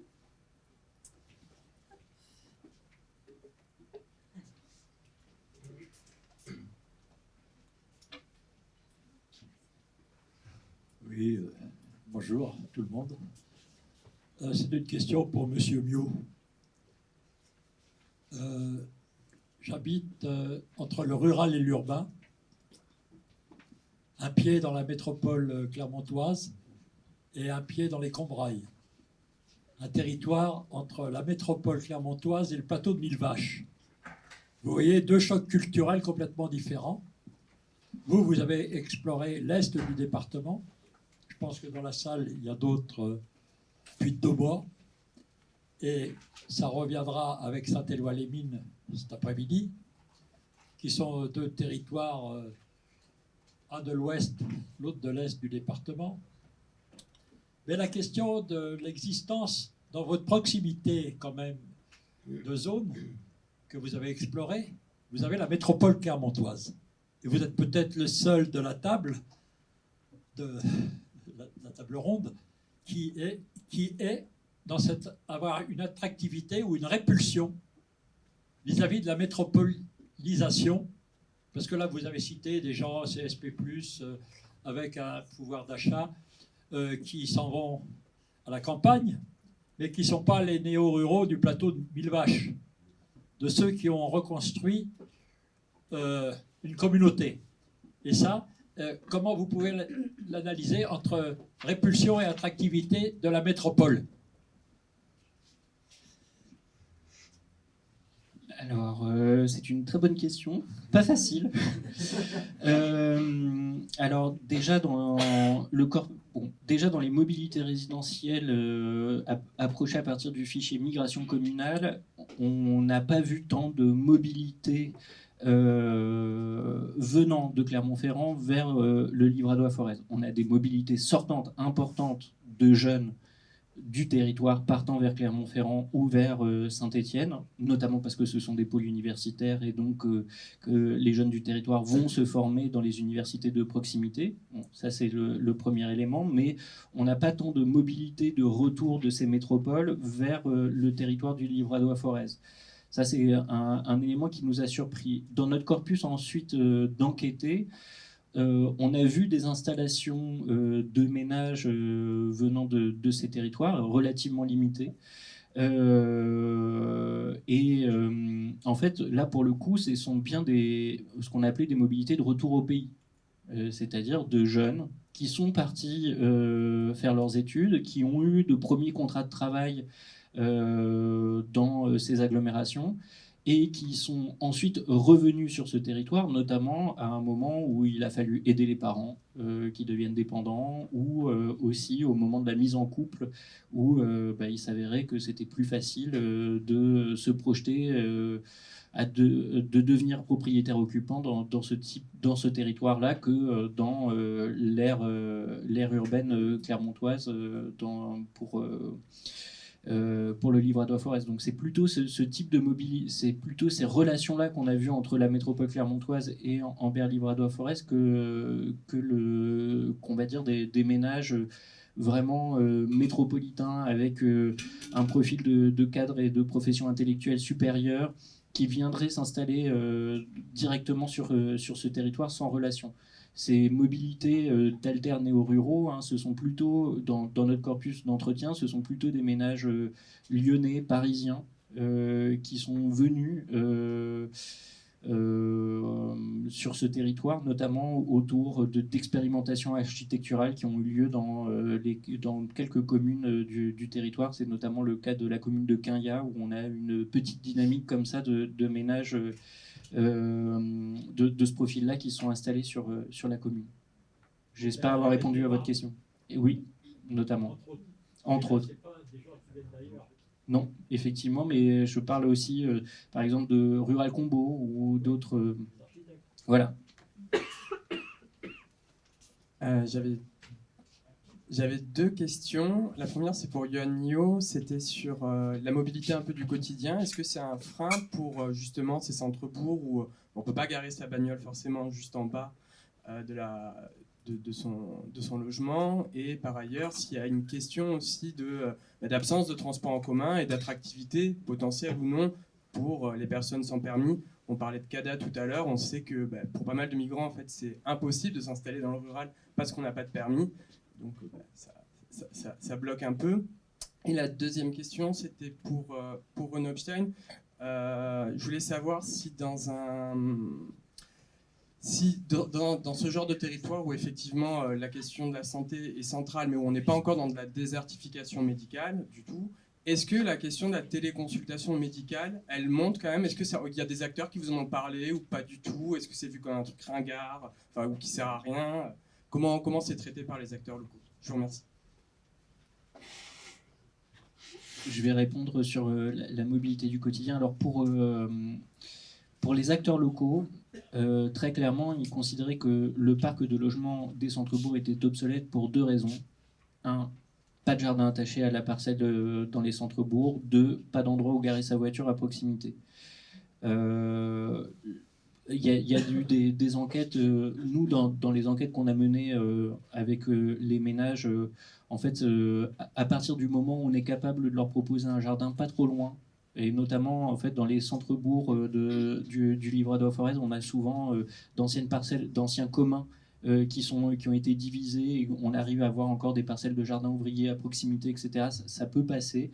Et la mobilité, en fait, là aussi, c'était pas un critère extrêmement déterminant. Vraiment, ce qui était le plus problématique pour l'offre de logement, c'est la dégradation du parc. On est sur en fait des rentabilités locatives qui sont tellement faibles. On est sur du 3 à 4 euros du mètre carré en locatif privé dans le territoire. Donc des propriétaires qui sont largement désinvestis, qui réalisent plus les travaux de maintien à niveau du parc, ce qui donc amenait beaucoup de ménages à dire bon bah ça sert à rien d'aller louer une passoire énergétique avec deux grille-pains et du simple vitrage, alors que dans le fond, on peut acheter une maison pas en trop mauvais état à 50 000 euros.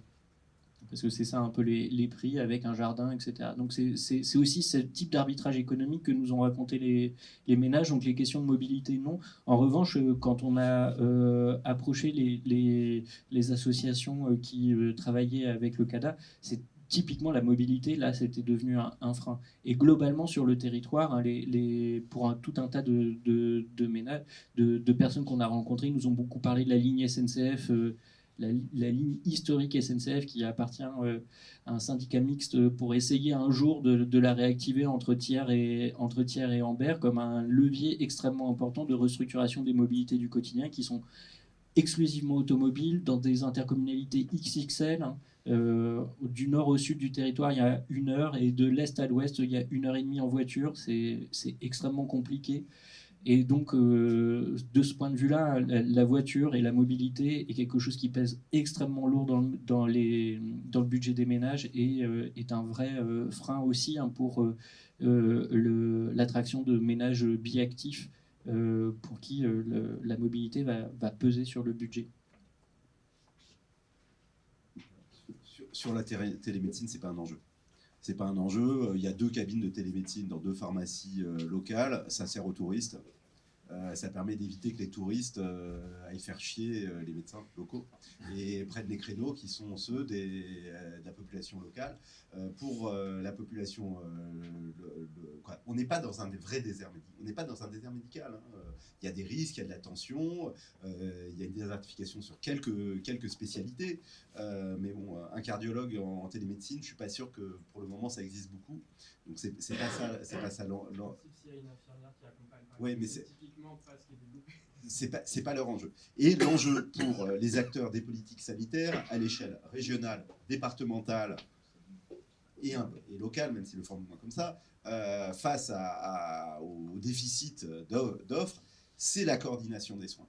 C'est l'articulation entre les professionnels de santé, sanitaire, mais aussi du logement pour adapter, pour permettre que tout ne retombe pas sur les urgences, tout ne retombe pas sur l'hôpital, et que toute une série d'éléments d'accompagnement du parcours de soins repose pas non plus que sur le médecin traitant. C'est ça l'enjeu. La télémédecine, comme je dis, c'est pour le moment, c'est que les touristes, quand ils sont là, puissent avoir dans la journée, quand ils ont un bobo, sans encombrer les urgences, aller voir leur médecin. Pas si hospitalier, donc. Ouais. Non, mais si, c'est hospitalier. Non, mais c'est moi qui le formule dans ces termes-là. Eux ne les formulent pas dans ces termes-là, mais de fait, c'est la situation que je décris. Et de fait, ça fait que même les touristes, quand ils arrivent et que la population l'été sur le territoire va être multipliée par 3 ou par 4, malgré tout, les touristes, eux aussi, ont accès non seulement aux urgences de l'hôpital, etc., quand ils ont vraiment un besoin, mais ont accès à cette petite médecine du quotidien via la télémédecine dans les pharmacies.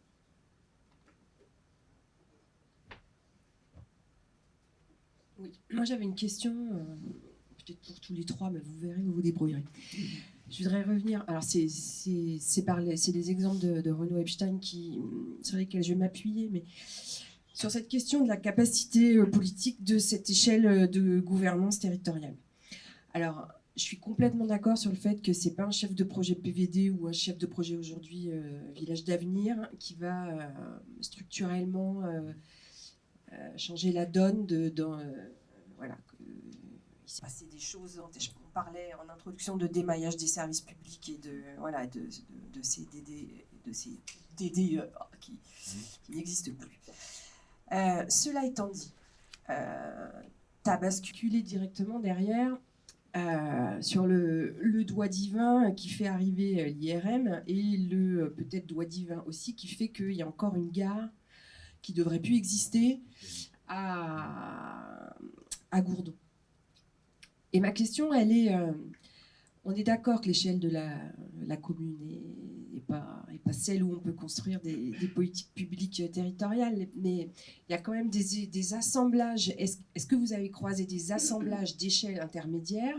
Moi, je pense que les territoires sont très inégaux, parce qu'il y a des histoires longues devant des élus, où les diagnostics sont faits par les agences d'urbanisme ou par les parcs dont on a parlé avant, ou parce que on a des interrelations avec un tel dans les services du Conseil généraux et l'interco et machin. Donc voilà, on a quand même des territoires où il y a de la construction de politique territoriale, et c'est souvent les plus malins qui vont du coup aller utiliser PVD en l'instrumentalisant sur un projet qu'ils ont déjà. Et qui font aussi me dire POPSU. Enfin, en général, voilà, c'est des territoires qui savent dégainer, répondre à de l'appel à projet. Moi, je pense que ça alimente des inégalités entre les territoires. Donc, en fait, je voulais revenir. Je pense qu'il y a une capacité politique locale à construire de l'action publique territoriale, peut-être pas des communes toutes seules, peut-être très inégales, mais par contre, on a des systèmes territoriaux qui sont parfois hyper ingénieux et astucieux pour aller à tous les guichets et au service de leur projet de territoire. Donc, est-ce que ça aussi, vous l'avez vu? Alors, je commence. Alors d'abord, la gare, c'est tout sauf le doigt divin. Hein. La gare, c'est les luttes sociales locales et les luttes politiques locales. Et des luttes politiques locales. un local qui est en réseau tout au long de la ligne, hein, depuis Orléans jusqu'à Montauban.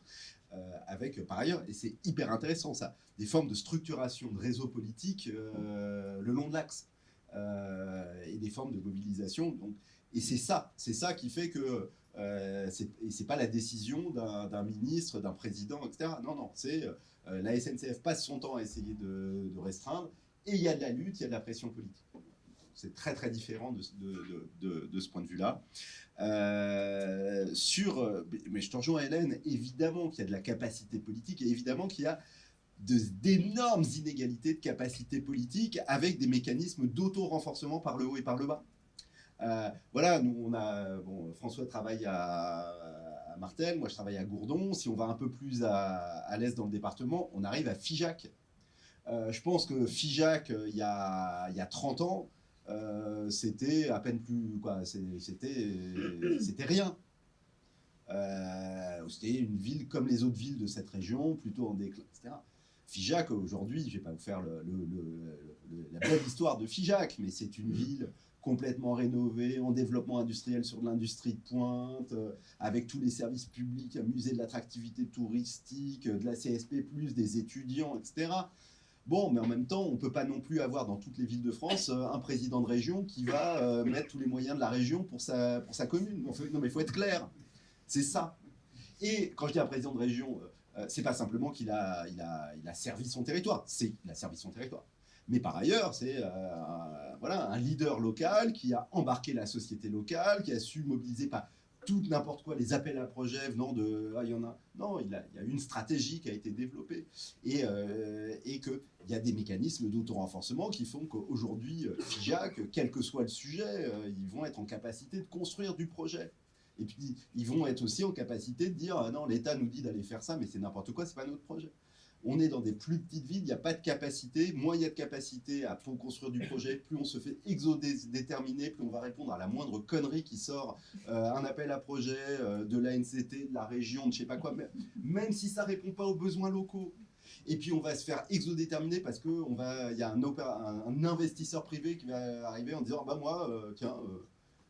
vous avez ce couvent en centre-ville, moi je vais le racheter, je vais vous faire un spa, je sais pas quoi. C'est n'importe quoi, on regarde même pas le projet, on n'a pas la capacité. Et je pense que, voilà, moi ce qui m'inquiète, c'est pas la situation, et on est d'accord sur quoi. Il y a des capacités politiques, etc. La question c'est, est-ce qu'on n'est pas dans des dynamiques d'auto-renforcement et de grandes divergences qui font que, et les formes d'accompagnement apportées par l'État, par les régions, etc., à ces territoires, au lieu de réduire les inégalités, non pas les inégalités territoriales, mais les inégalités de capacité d'action territoriale, puisque c'était quand même le message de la création de l'NCT, l'empowerment des territoires, etc., est-ce que les modes d'accompagnement ne construisent pas plutôt une grande divergence des capacités politiques, des capacités d'action, plutôt qu'une compensation des capacités d'action. Et je vous renvoie au numéro de mouvement qu'on vient de publier, qu'on a dirigé avec Vincent Béal, Max Rousseau et Thomas Kirschbaum, qui s'appelle Politique des territoires délaissés, dans lequel on interroge aussi l'évolution d'une politique d'aménagement au territoire, du keynésianisme spatial, et l'objectif de réduction des inégalités socio-spatiales à une politique d'une autre nature. Mais moi, je pense qu'il faut prolonger. Aujourd'hui, se poser la question, qu'est-ce que c'est que ces politiques d'aménagement du territoire, peu importe comment on les appelle, de cohésion territoriale, etc., qui en fait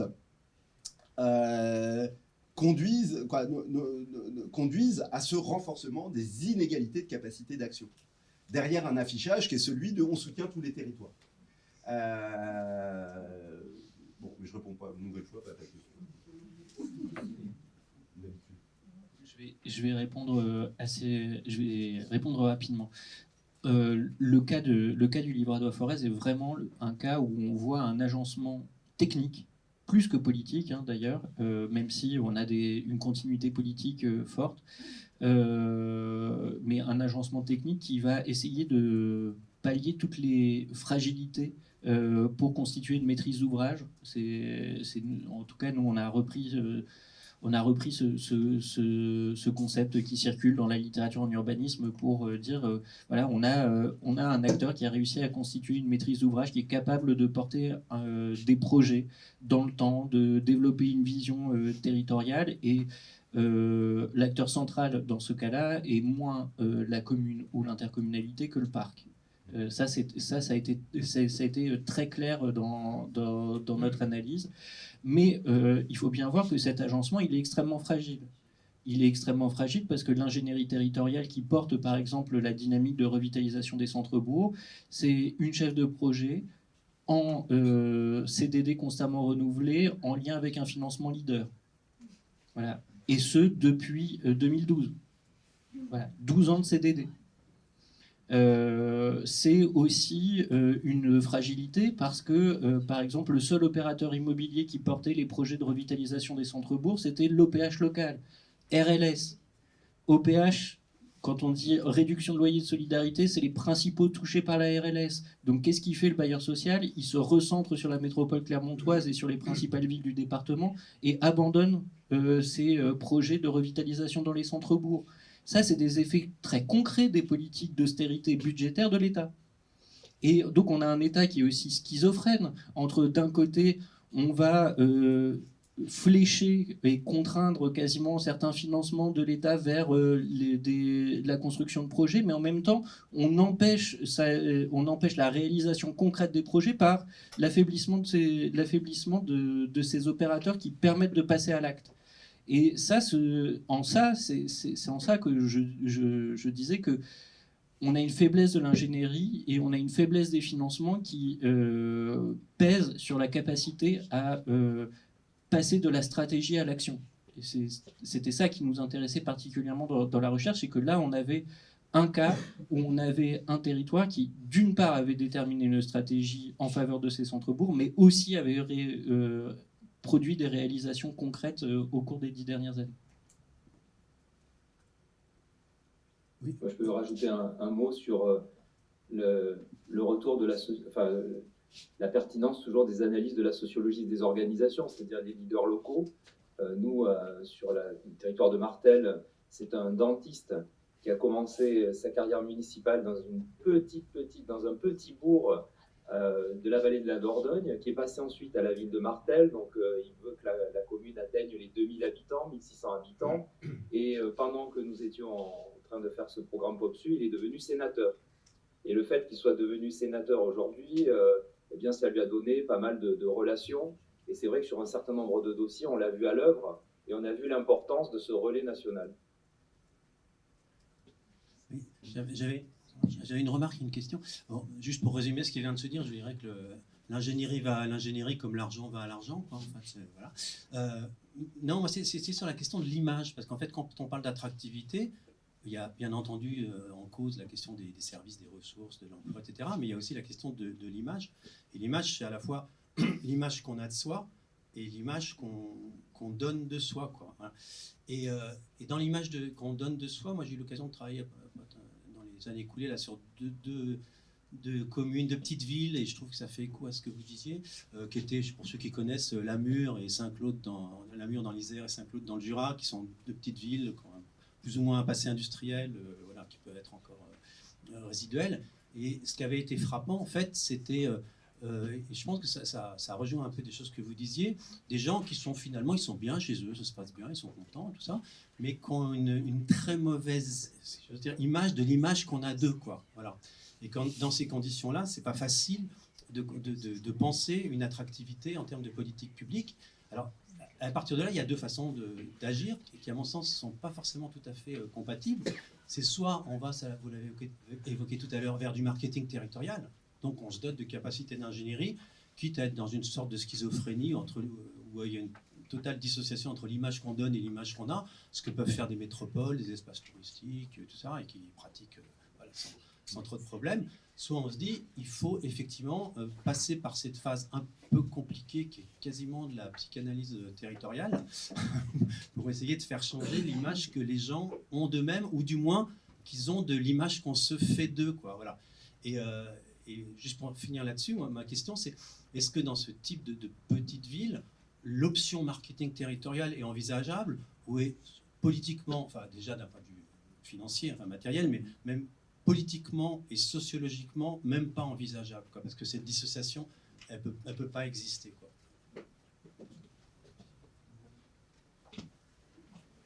On va enchaîner avec la question de Cécile et après, je suis désolée, on devra clôturer, mais on aura un repas pour poursuivre les débats. Voilà, bonjour à tous et à toutes. Alors, je travaille, je dirige la caravane des ruralités pour le GIP et je suis maire par ailleurs d'une commune de Haute-Loire. Alors moi, j'ai une définition de la commune ou du territoire comme étant un peu biologiste, une cellule, un corps vivant, avec la tête, les pieds, tout ce qui constitue un corps vivant, avec des réseaux qui nous traversent, sanguins, nerveux. Ce corps, il doit rester en bonne santé. Je pense que c'est l'objectif des gens qui sont impliqués sur les territoires et des gens qui font de la politique. Et ce corps, il est plongé dans un environnement climatique, institutionnel, plus ou moins positif.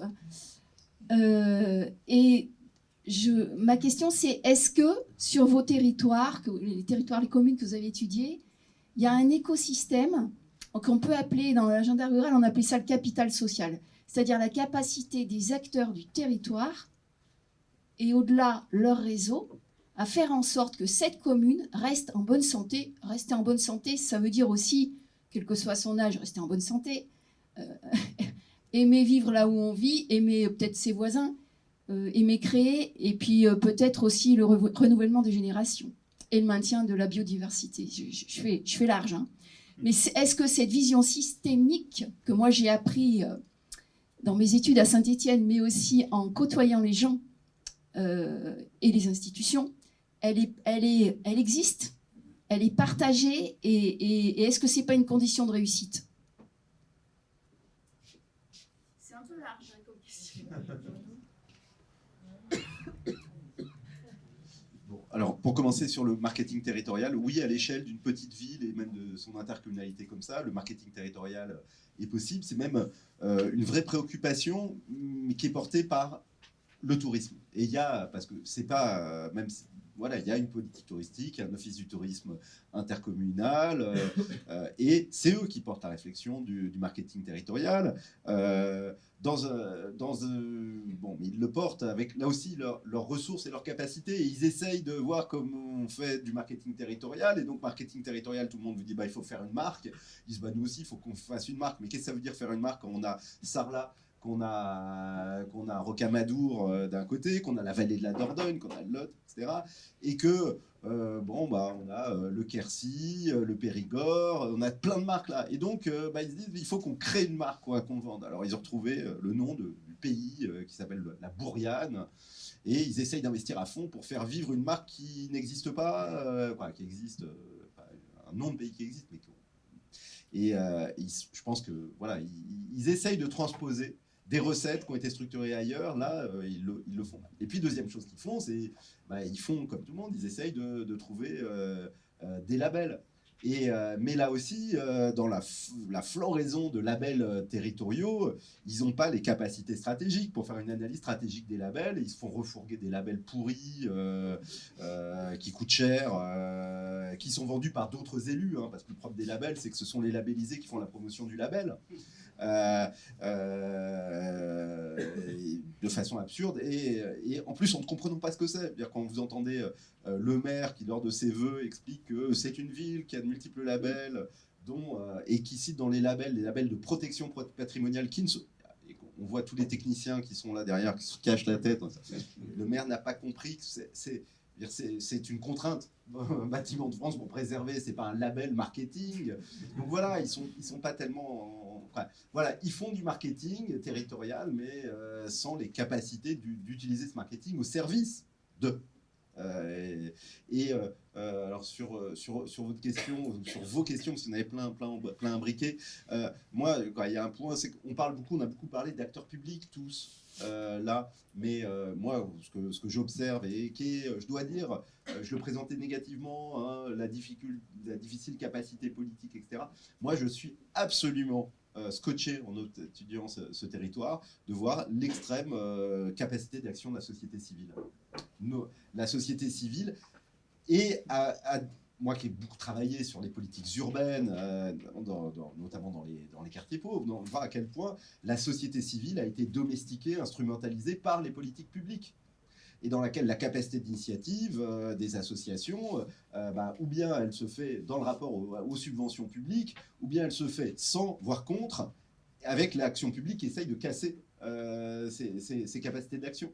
Là, moi, je suis vraiment, vraiment frappé de voir la floraison d'initiatives dans ce territoire, portées par des structures qui ne demandent rien aux acteurs publics, et des acteurs publics qui les laissent faire, y compris quand c'est des initiatives qui pourraient être un peu subversives, voilà. Et c'est ça qui fait véritablement, ce qui fait vivre les territoires, ce qui fait vraiment la dynamique, l'hospitalité du développement de territoire, c'est quelques services publics structurants qui assurent vraiment je ne vais pas poursuivre dans vos métaphores, mais qui assurent le fait que ça vit, ça circule, etc. Et puis, ces initiatives multiples, portées à la fois par des habitants déjà là et des réseaux inscrits avec du capital d'autochtonie, et des nouveaux arrivants avec d'autres capitaux, d'autres ressources, qui développent des projets dans tous les sens. Alors, peut-être pas dans tous les sens, hein. Il y a beaucoup de médecine naturelle et d'ateliers de djembé, mais qui font quand même plein de choses. Sans l'action publique. Sur le marketing, là pour le coup, les questions de marketing territorial sont portées par le parc, notamment parce que c'est lui qui porte les politiques touristiques et donc a créé une marque de territoire, c'est l'Auvergne côté soleil, l'auvent. Voilà.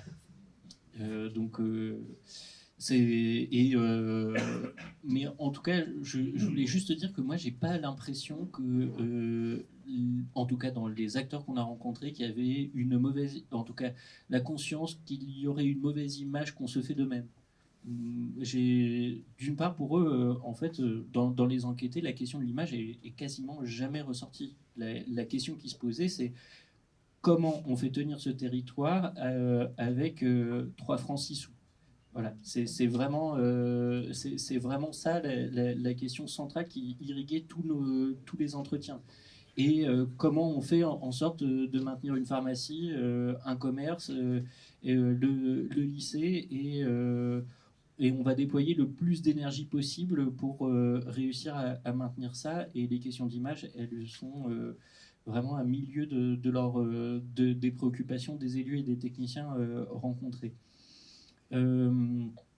Et sur cette question, une vision systémique des politiques publiques dans ce territoire, non.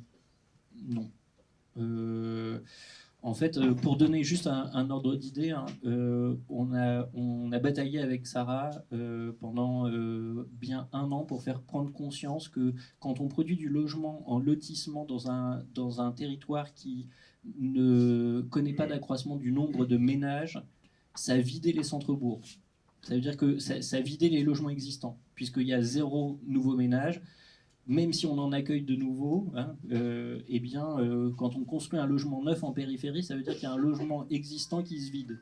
Et juste faire comprendre le mécanisme de la chaîne de vacances de logement, c'était relativement compliqué. De la même manière, hein, on a eu la même chose entre la fromagerie qui part du centre-bourg pour s'installer dans un nouveau local au pied du Super U.